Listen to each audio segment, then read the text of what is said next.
Ассаламу алейкум, урматтуу достор. Спорт ден соолуктун булагы деген жакшы сөз бар элебизде. Ар дайым спорт менен алек болгон инсандын ден соолугу жакшы болот, ден соолугу чың болот дегендей. Бүгүн сиздерге көрсөтүүчү нерсе эмне десеңиздер, Кара Суу шаарындагы Кубаныч тойканасын билесиздер. Бул жакта администрация.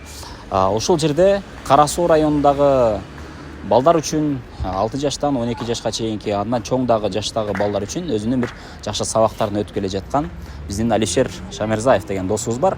Ошол мырзанын бул жердеги фитнес залда балдарга өтүп жаткан сабактары жана ошондой эле ушул зал жөнүндө кыскача информация берүүнү туура көрдүк. Андыктан биз менен болуңуздар. Дарек ушул Кубаныч рестораны, Кубаныч ресторанынын биринчи кабаты болуп калат. Оң тараптан келе бересиздер. Көрүп тургандай мындай биздин баннер илинип турат. Биринчи кабатка түшө беребиз. Ушул жерден сиздерге бүгүнкү болуп жаткан машыгуулар жөнүндө маалымат берели. Ушундай мыкты атмосфера, достор. Залдын оң тарабында тренажер фитнес зал бар экен. Ал эми оң тарапта болсо Алишер мырзанын өзүнүн балдары окуп жатат. Сабактарды көрүп атабыз. Бир четинен эми таанышабыз. Өзүңүздөр көргөндөй 6 жаштан 12 жашка чейин, андан дагы чоң балдар бүгүн сабактарды өтүп жатышат. Алишер, ассаламу алейкум. Ден жакшыбы? Мистер жакшы. Бир четирак туруп алсак болот, а? Кайка туралы? Буяка туралы. Алишер, сабактар кандай болуп атат? Кудайга шүгүр, жакшы болсо. Көрүүчүлөр менен амандашып алсаң болот алгач. Ассаламу алейкум, урматтуу спортчулар. Биз Кара Суу шаарында грэпплинг боюнча тренировка кылдырабыз балдарды. Азыркы мына группабыз 6 жаштан 12 жашка чейин. Буюрса результаттары жакшы. Канча болду балдардын баштаганына? Балдардын эң алды баштаганына 6-7 ай болуп калды буюрса. 7 ай. Жетишкендиктер кандай болуп атат? Соревнованияга чыкканда эң алды эмне жетишкендик болду баларга? Уже азыр булардын жетишкендиги болушунча ден соолукка кам көрүп, уже кандай балл иштеш керек, кандай күрөшүш керек, уже биринчи, экинчи месттарды алып результат көрсөтүп калышты. Республика боюнча эле чыгачат. Республика боюнча эле чыгачат уже.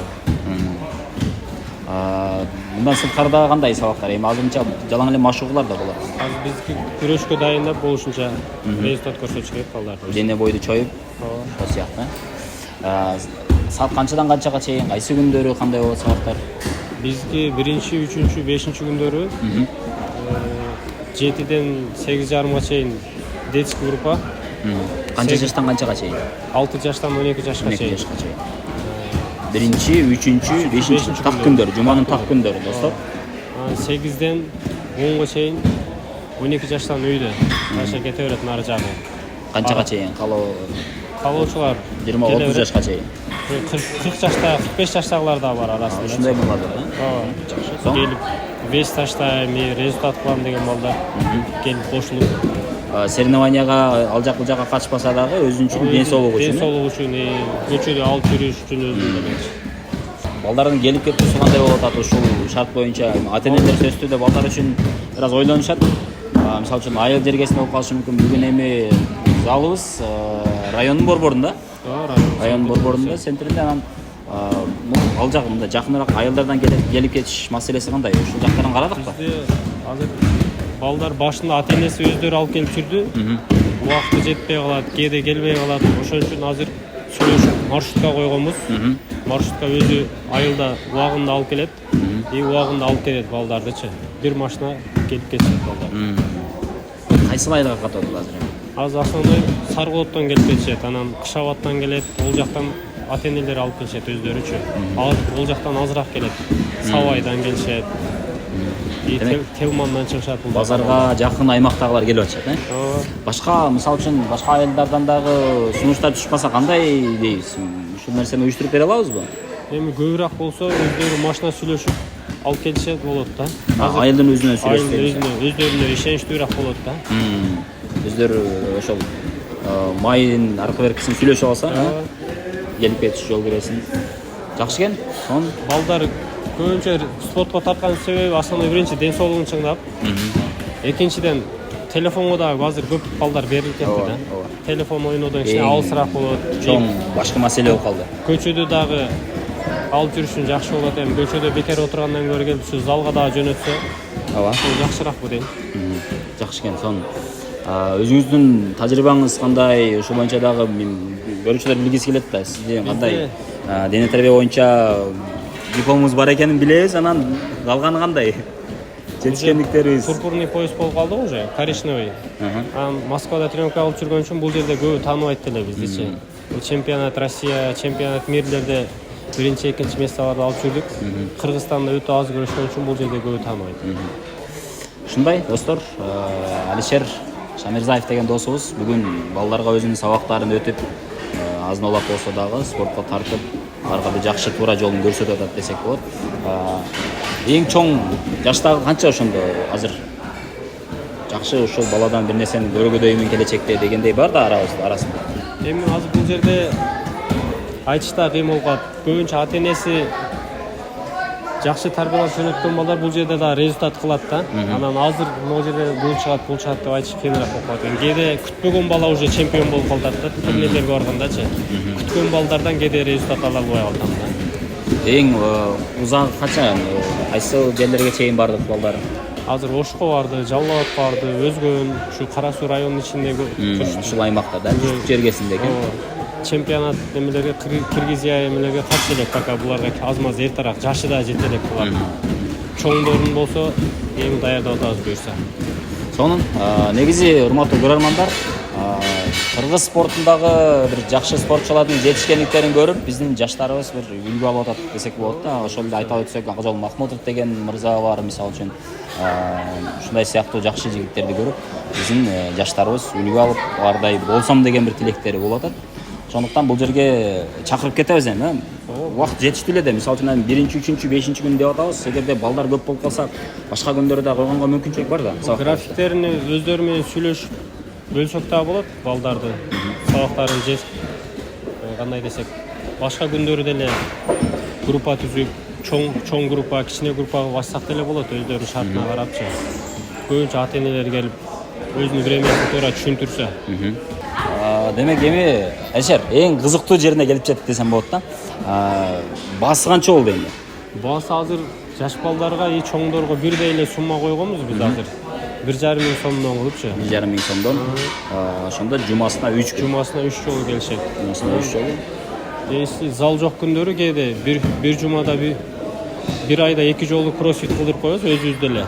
Газондо мындай жолдун немелерине кросс кылдырабыз боюнча. Өзүнүн балдардын шартына карап, калоочулар чыгат ал жакачы боюнча.